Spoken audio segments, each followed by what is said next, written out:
নমস্কার, দেখছেন কলকাতা টিভি, সঙ্গে রয়েছে অনন্যা। শুরু করছি জেলার সারাদিন। এবার অপারেশন সিঁদুর নিয়ে প্রশ্ন বিজেপি বিধায়কের। জম্মুর পূর্বে উধামপুরের বিজেপি বিধায়ক রণবীর পাঠানিয়া, তার অভিযোগ অপারেশন সিঁদুরের সময় বায়ুসেনারা ঘুমিয়েছিল। ভারতীয় সেনার বীরত্ব ও সাহসিকতা নিয়েই প্রশ্ন তুলেছেন পাঠানিয়া। বিজেপি নেতার এই বক্তব্যে চরম অস্বস্তিতে কেন্দ্রের শাসক দল। বিজেপি নেতার এই বক্তব্যে চরম অস্বস্তিতে পড়ল কেন্দ্র। এবার অপারেশন সিঁদুর নিয়ে প্রশ্ন বিজেপি বিধায়কের। বায়ুসেনারা সে সময় ঘুমোচ্ছিলেন এমনই অভিযোগ তুলেছেন রণবীর পাঠানিয়া।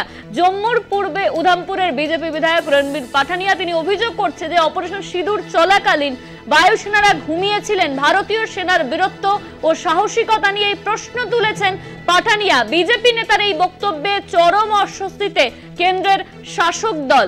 বিজেপি নেতার এই বক্তব্যে চরম অস্বস্তিতে পড়ল কেন্দ্র। ইতিমধ্যেই রণবীর পাঠানিয়া তিনি অভিযোগ তুলেছেন যে অপারেশন সিঁদুর চলাকালীন বায়ুসেনা তারা ঘুমোচ্ছিলেন। এবার অপারেশন সিঁদুর নিয়ে প্রশ্ন বিজেপি বিধায়কের। জম্মুর পূর্বে উধামপুরের বিজেপি বিধায়ক রণবীর পাঠানিয়া, তার অভিযোগ অপারেশন সিঁদুরের সময় ঘুমিয়েছিলেন বায়ুসেনারা। ভারতীয় সেনার বীরত্ব ও সাহসিকতা নিয়ে প্রশ্ন তুলেছেন পাঠানিয়া।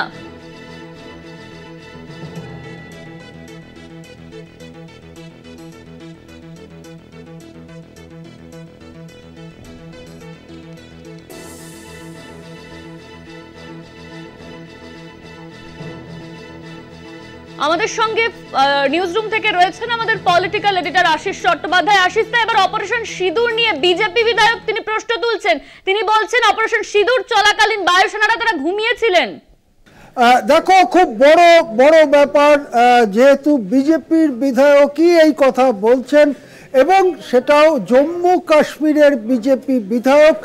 জম্মুতে বিজেপির খুব ভালো ফল হয়েছিল, যদিও কাশ্মীরে তারা কোনো সিট জিততে পারেনি এবং জম্মু কাশ্মীরের বিধানসভায় বিজেপি দ্বিতীয় সর্ববৃহৎ দল।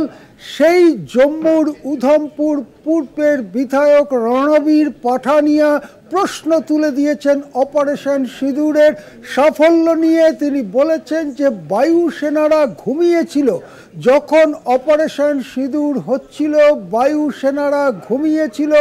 অথচ এতদিন আমরা শুনে এসছি অপারেশন সিঁদুর মূলত বায়ুসেনারাই চালিয়েছেন।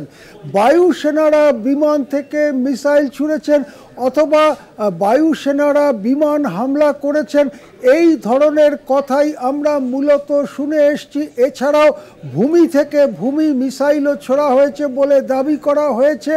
এখন বিজেপি এমএলএ একেবারে ওই ঘটনার অকুস্থল যেটা জম্মু কাশ্মীর, সেখানকার বিজেপি বিধায়কই বলছেন যে বায়ুসেনারা ঘুমিয়েছিল।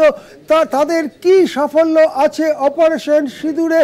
এর কি জবাব দেবে বিজেপি বা কেন্দ্রীয় সরকারের নেতারা আমরা জানি না, কিন্তু সাজানো গোছানো সাংবাদিক সম্মেলন আমরা দেখেছি, কেন্দ্রীয় সরকারের প্রধানমন্ত্রীর সাজানো গোছানো বয়ান আমরা দেখেছি। এবারে সেই অপারেশন সিঁদুরে সত্যিকারেই কি হয়েছে, সত্যিকারেই কতটা জঙ্গি ঘাঁটি ভাঙা গিয়েছে, সত্যিকারেই পাকিস্তানের ওপর কতটা হামলা করা গিয়েছে, তা নিয়ে প্রশ্ন উঠে এলো জম্মুর উধামপুর পূর্বের বিজেপি বিধায়ক রণবীর পাঠানিয়ার মুখে। তিনি বললেন যে বায়ুসেনার কর্মীরা তো ঘুমিয়েছিলেন। তাহলে কি অপারেশন সিঁদুর নিয়ে আমাদের কাছে যা বলা হচ্ছে সেসবই একটা আইওয়াশ বা সেসবই কি একটা সাজানো বয়ান যেটা আমাদের সামনে রাখা হচ্ছে?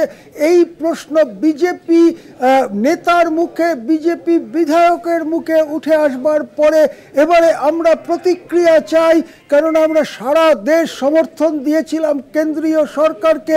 140 কোটি মানুষের ঐক্য দেখা গিয়েছিল সর্বদলীয় ঐক্য। সেখানে বিজেপি বিধায়কই প্রশ্ন তুলছেন অপারেশন সিঁদুরের সাফল্য নিয়ে। কি বলবেন কেন্দ্রীয় নেতারা, কেন্দ্রীয় সরকারের মন্ত্রীরা, কেন্দ্রীয় সরকার বা প্রধানমন্ত্রী কি বলবেন তার অপেক্ষায় রয়েছে দেশবাসী। দেশবাসী জানতে চায় কোনটা সত্যি, রণবীর পাঠানিয়া যেটা বলছেন সেটা সত্যি নাকি প্রধানমন্ত্রী যেটা বলছেন সেটা সত্যি। সত্যিটা জানতে চায় দেশ, ভারত আজকে সত্যিটা জানতে চায়। হ্যাঁ অনন্যা। ধন্যবাদ। আমাদের সঙ্গে সরাসরি নিউজরুম থেকে ছিলেন আমাদের পলিটিক্যাল এডিটর আশিস চট্টোপাধ্যায়। ঠিক কি বলেছেন রণবীর পাঠানিয়া শুনুন। ऑपरेशन सिंदूर के दौरान सबके ध्यान में एयरफोर्स स्टेशन में क्या हुआ? नालायकी होगी इनकी, सोए होंगे ये लोग, हमारा तो कोई कसूर नहीं है। हम लोगों ने तो अपने पलकों में बिठा के इनको यहां बिठाया। ऑपरेशन सिंदूर के दौरान सबके ध्यान में एयरफोर्स स्टेशन में क्या हुआ? नालायकी होगी इनकी, हमारा तो कोई कसूर नहीं है। हम लोगों ने तो अपने पलकों में बिठा के इनको यहां बिठाया। ऑपरेशन सिंदूर के दौरान